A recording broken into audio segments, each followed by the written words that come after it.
Hey everybody, it's Ed. Today we are going to look at Ed Bonja's second book of Elvis photos. This was published in the year 2000, and this one is called Elvis-Shot by Ed Bonja. So, I'm going to actually do this video in two parts. This one, what I'm going to do is the foreword of this book was actually written by Ed. So, I thought for the first video we would read the foreword, and then I would make a follow-up video that shows the pictures in the book. All right, so here we have the cover, and here we have Elvis shot by Ed Bonja, and in the middle we have Ed, and to the left and right we have Al Devorn and his wife Bernice.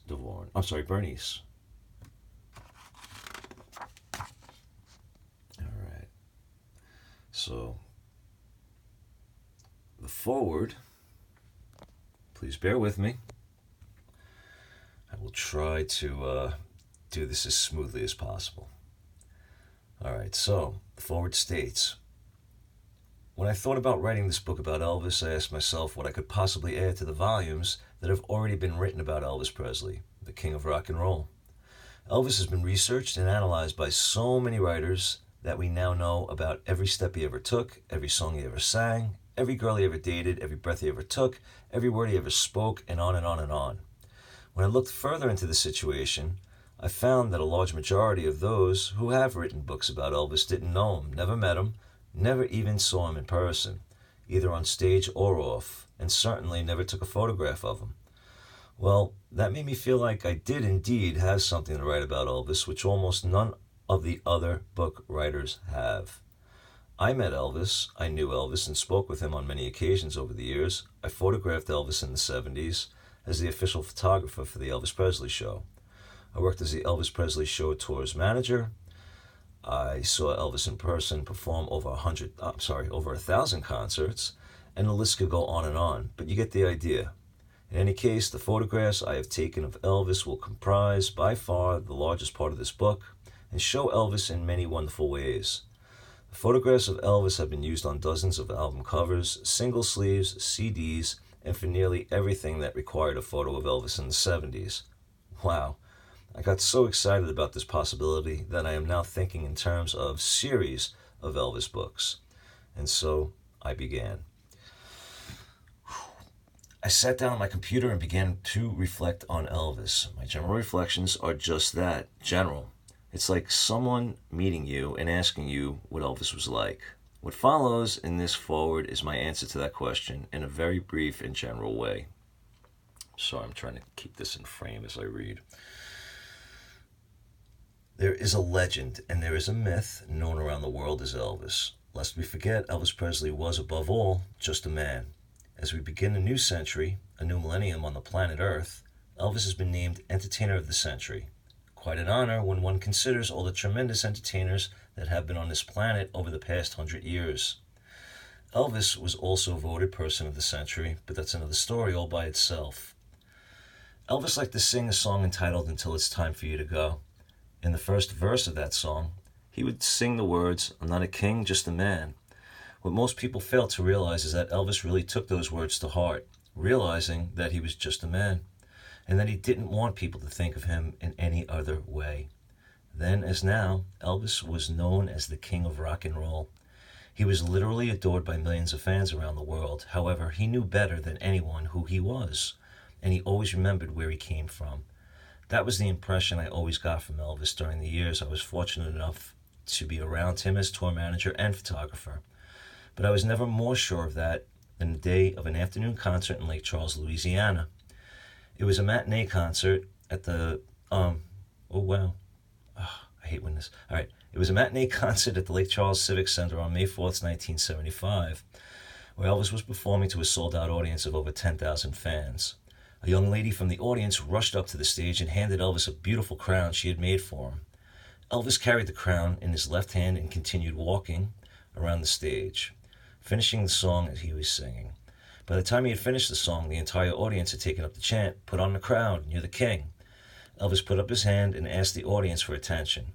He then told them that he appreciated the gesture, but he couldn't put the crown on because he was not a king and there was only one king, the Lord Jesus Christ. For the next few minutes, the 10,000 fans in attendance gave Elvis a thunderous standing ovation. Hearing the words of Elvis himself, we realized that he knew who he was. He was just a bit more, it was just a bit more difficult for many adoring fans worldwide to accept the fact that Elvis was just a man. In spite of the fact that Elvis was just a man, he did have something very special that made him stand out above the crowd. That put him in a class by himself. That something was an incredible charisma. Charisma like no other man I have ever seen or known or even heard about. Looking in the dictionary, I find that Webster defines charisma as, quote, special quality conferring extraordinary powers of leadership and the ability to inspire veneration, and as a personal magnetism that enables an individual to attract or influence people. Both of these definitions fit Elvis quite well. Along with his personal charisma, Elvis embodied all aspects of the old saying, tall, dark, and handsome. Men and women alike would meet Elvis and tell you that he was just beautiful and that they'd never seen a more handsome man or that he was simply striking. I remember hearing from one entertainer who had recently met Elvis for the first time. He was asked by a talk show host what Elvis was like. His response was not only funny, it was very telling as just to how much seeing Elvis up close impressed people.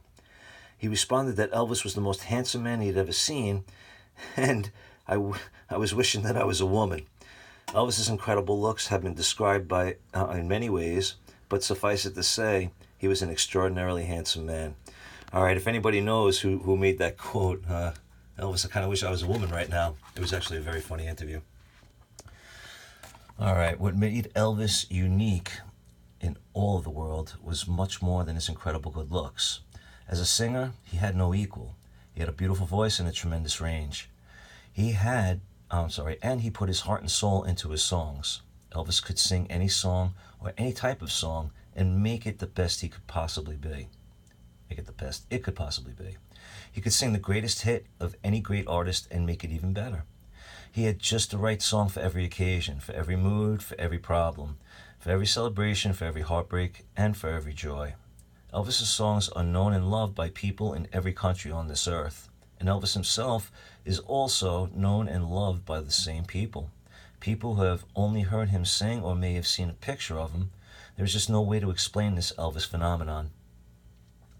The Elvis I got to know, Elvis the man, was really a shy, humble, gracious person. When Elvis would tell an audience that they were really a great audience, he really meant it. Elvis was genuinely embarrassed by all the adulation heaped upon him by his loving and adoring fans. Elvis really did know who he was, just a man. It wasn't unusual to see him blush when complimented. He had a wonderful, shy smile that would simply melt your heart. When I photographed Elvis, I used to wait for particular moments to catch that shy smile or capture on film the power in his voice. I once told a friend that a person who was deaf could watch Elvis sing, and he would be able to hear Elvis's voice. That he was so expressive when he sang.